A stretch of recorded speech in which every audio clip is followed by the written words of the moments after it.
जी ठाण्याच्या नागरिकांना खऱ्या अर्थाने माहीत नसेल ती आज मला सांगायची आहे की ठाणे महानगरपालिका ही 1982 साली झाली, पण ठाणे नगरपालिका ही देशातली साधारण पहिली 1863 साली झाली. याचा संदर्भ मी अशासाठी देतोय की एक आपण तुलना करूया.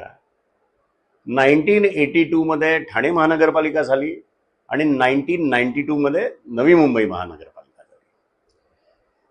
तुम्हाला सगळ्यांना ठाऊक आहे की गेले काही दिवस म्हणजे एक रेकॉर्ड या ठाणे महानगरपालिकेने केला की 3 दिवस महासभा चालली आणि अतिशय उत्कृष्ट अशा सूचना आमच्या सगळ्या तरुण नगरसेवकांनी, नवीन नगरसेवकांनी तसेच अनुभवी नगरसेवकांनी दिल्या.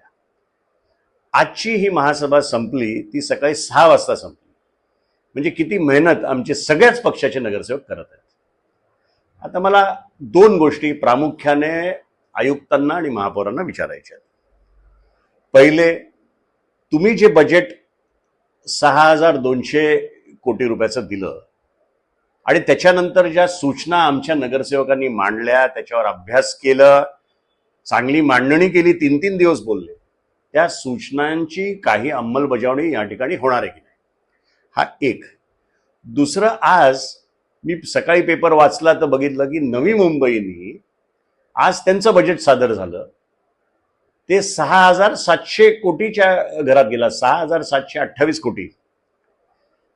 मग मी जरा तुलना केली, थोडासा अभ्यास केला की गेले 10 वर्षात ह्या ठाणे महानगरपालिकेचं बजेट 2400 कोटींनी वाढलं. नाही, मला वाटतं 3400 कोटींनी वाढलं.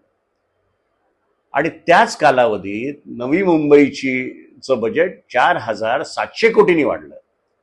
म्हणजे मला असं वाटतं की कुठेतरी ठाणे महानगरपालिकेचं प्रशासन कमी पडतंय. ज्या वेगाने आपण वाढायला पाहिजे होतं आपलं बजेट, त्या पद्धतीने वाढत नाही. दुसरं, जर तुलना या 2 महानगरपालिकांची करायची झाली तर आपलं पॉप्युलेशन हे नवी मुंबईपेक्षा किमान 10 लाखांनी जास्ती आहे. आणि असं असताना पर कॅपिटा जर म्हटलं तर ते आपल्या किती पुढे आहेत ह्याच्यावरनं तुम्हाला कळेल. म्हणून मी आपल्या माध्यमातून प्रशासनाला सांगतोय की थोडा जोर तुम्ही आवकावर द्या, थोडा ग्राउंडवर आणखीन काम करा, जेणेकरून आम्हाला देखील वाटेल की ठाणे महानगरपालिका चांगलं काम करते.